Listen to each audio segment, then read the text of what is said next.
yesterday's fatal shooting in Waianae. The investigation is still in the early stages, and this is what we have so far. Bear in mind that the information could change as the investigation moves forward. Shortly after 6 p.m. yesterday, officers were sent to a home on Puhinalo Place. Callers initially reported that an argument in the street, followed by reports of an armed male shooting at and trying to enter a home. When officers arrived, they heard screaming from inside the home. They ran to the back of the house and found a male armed with a handgun. The male was standing just inside a shattered glass door.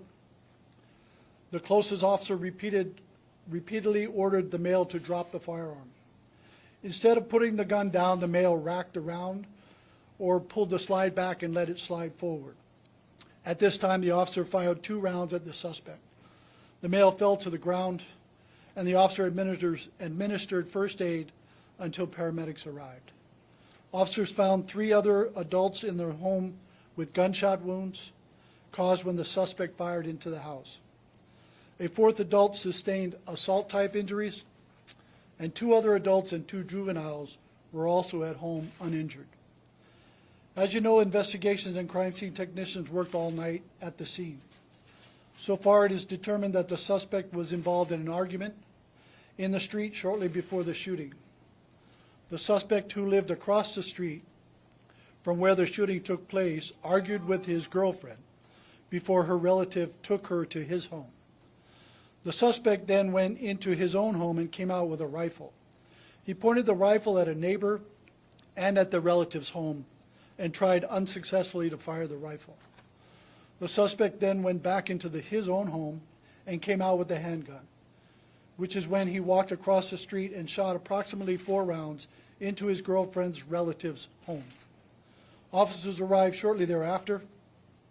The investigation thus far has determined that the handgun used by the suspect at the home was stolen, and the rifle appears to be self-made. The suspect has 14 convictions, including 11 felony convictions. The officer who fired his weapon is assigned to the District 8, Kapolei, Waianae area, and he has 4 years of patrol service. He will be offered administrative leave, which is standard procedure. It's always tragic when a life is taken. However, we are extremely thankful that the 3 individuals who were shot are expected to recover and that none of our officers were hurt. I'll take your questions at this time.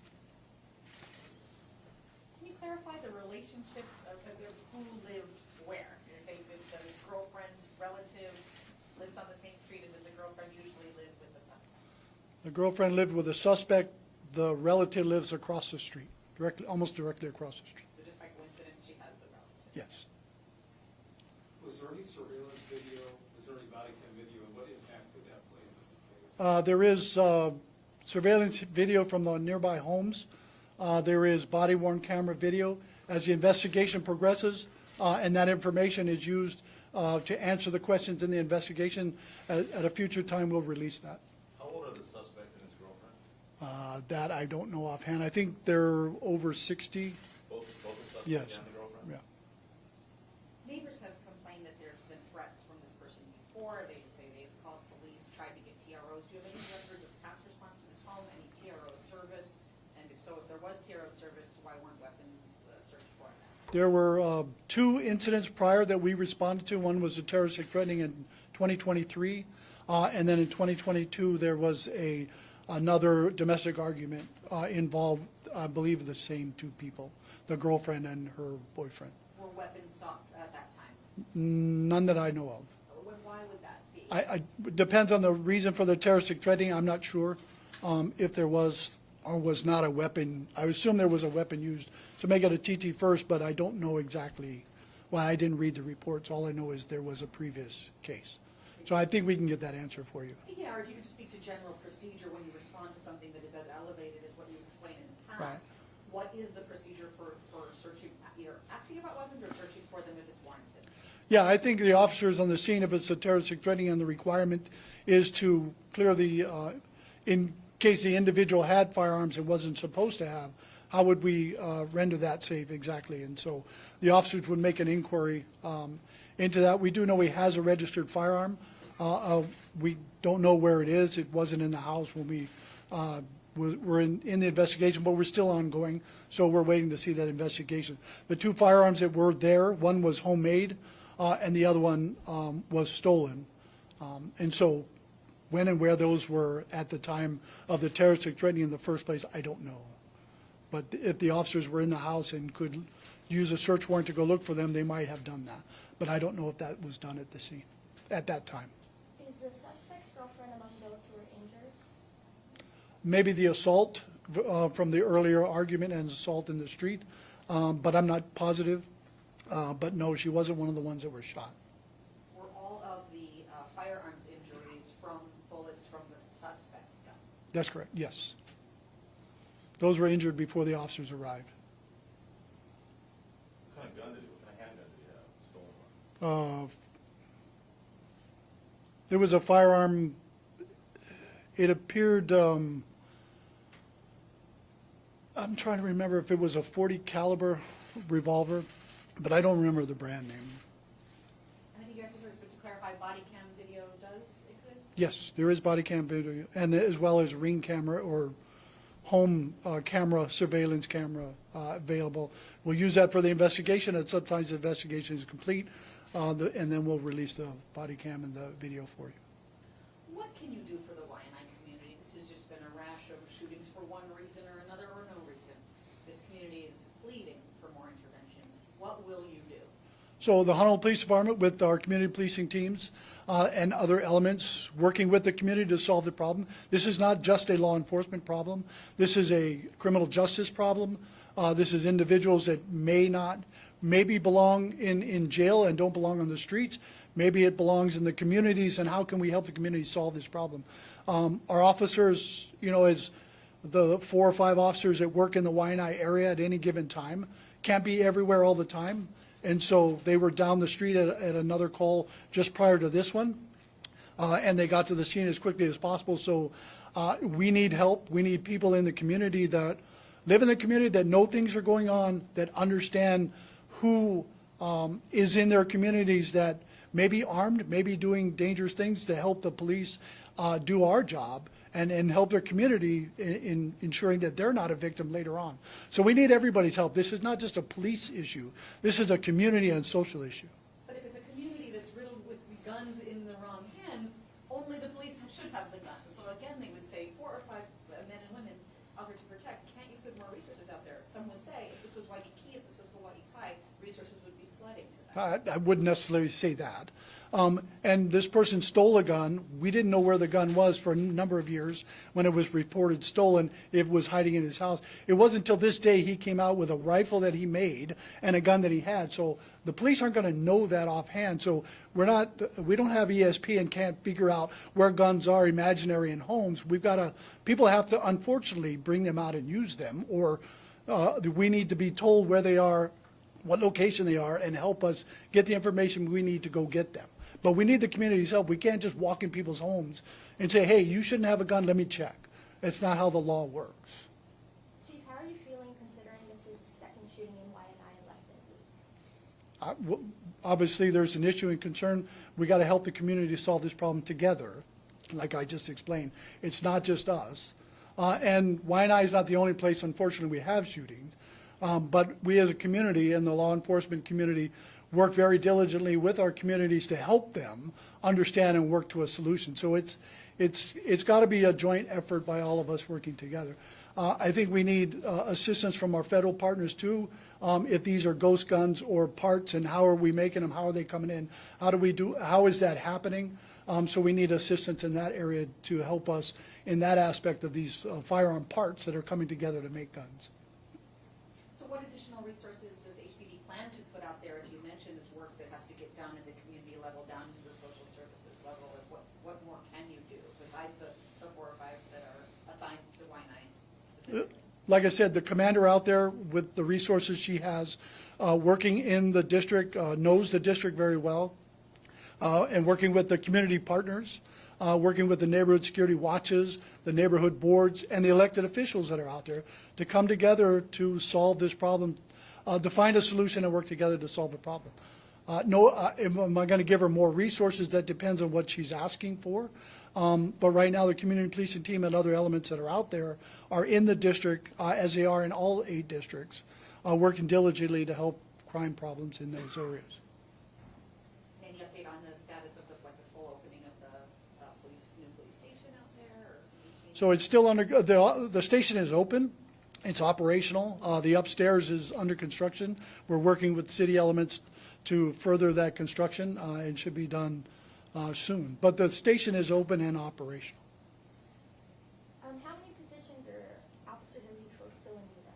Is that number still over 400? It's still over 400, yes. And we are recruiting. We have a class right now of 30 that's in the recruit academy that just started 3 or 4 weeks ago. And so I've seen a number of applicants come in higher and above what we normally have. So that's showing progress. That our recruiting efforts of the last several years are working. Unfortunately, it takes time. And do you spread your vacancies sort of evenly out there, or would a community like Waianae, do they have a specific number of vacancies there? The vacancies are not determined that way, and we fill based on officers that come out of the training pool once they're done with the year-long training. Once they finish 4th watch, they enter the watches, and at that period of time, they get assigned to a district. Patrol is still a priority, so we put them out to the patrol districts first. Is there a shortage that is specific to Waianae? Offhand, I don't know. Everyone is given a certain amount of resources based on, we try to fill everyone to 100%, but we're not there yet. If we could get that specific to Waianae later. Sure. And Chief, what can we do to get more timely information about this? I mean, it happened early last evening, and just now sort of hearing about it. And of course, news travels a mile a second on social media, and it leaves it, the longer we go without hearing from police, we leave it open to speculation, to he says, she says, or social media. Worst case. Can you make it more prompt? Well, we have to do an investigation. What we have to give you is facts.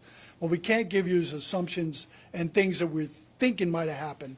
That's not how law enforcement is supposed to work. So based off of that, we need certain investigations, certain requirements to happen. When those investigations are complete and we get a picture or almost a clear picture of what happened, because we're still investigating this. But these are the facts that we have so far and things that I know happened. I was briefed that happened, and so I can present that to you. At the scene, 2 hours into this, I can't provide you the full gamut of what you're looking for without being able to see the gamut of investigative work that went into it. How many shots were fired, what kind of guns these were, and all that. That takes time and a background. It doesn't happen, unfortunately, like television, TV. It happens too quickly in an hour or a half hour. Unfortunately, for real law enforcement, it takes a lot longer. Have you been briefed on the Kaliki shooting of the young folks on the bus? That shook a lot of parents in the community just days after they were told to put their kids on the city Right. bus. Have you been briefed on that? What is the status of that investigation? What do you want to say to the community? So it's still under investigation. I have preliminary information on what happened. I haven't been fully briefed on the full investigation as to where it is right now, but that is forthcoming as we get more evidence in that. The community, you just be aware of what's going on out there, be concerned, and if you see something, report something quickly to the police. Again, here's 2 individuals on a moped, I believe, or something to that effect, and then where did the gun come from? How long have they had the gun? Did anybody in their family know they had a gun and weren't supposed to? And did somebody call us to let us know, hey, police? So we need help from the community. Again, it goes back to what we were talking about earlier. This is community's got to help. Family members who know something got to help us take guns away from people that aren't supposed to have them, and we're going to use them in a manner such as this. So does it happen all the time? No, it's an unfortunate incident. This boy was hurt on the bus, and so what can we do as a community? Again, it's not just law enforcement. We need everyone help to solve these issues and concerns. If the community is so important in that, especially if the community is so important in that, they say, why wait till today, till us asking you to say something about that shooting? That's another shooting in our community that's just now being addressed publicly by HPD for the first time today. Back to the timeliness question. I don't believe, I think there was a presentation by the lieutenant of homicide providing information on that shooting. So it's not, yeah, by myself, yes. I don't speak on everything. When it's an officer-involved shooting, I'm in front of that, and that's, I think that's my role. But if it's unfortunate incident where an officer is not involved in that shooting, then our homicide detail, our criminal investigation division, they have the lead and they're running those investigations. They would be more appropriate to give that information. And what's the status of your review of the CRU unit? It's still ongoing. They continue to work. They continue to do what they need to do out there to keep our community safe. But we're still working through training and some other things for the crime reduction unit. So in the meantime, they're just operating as normal? They're not operating as normal. They're operating within their districts, performing operations as required by the commanders that are in those districts. What would a full reactivation of CRU help with these intensive community level type things, or fine? I think to some extent the crime reduction units are important to the districts and what they do. And in violent crimes such as this, they have information and knowledge of what's going on. In this particular case, I don't know. Well, you know, they were operational before this incident happened.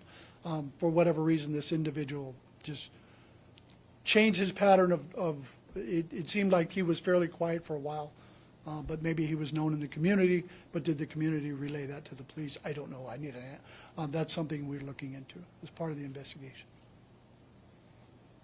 Okay, with that, thank you very much.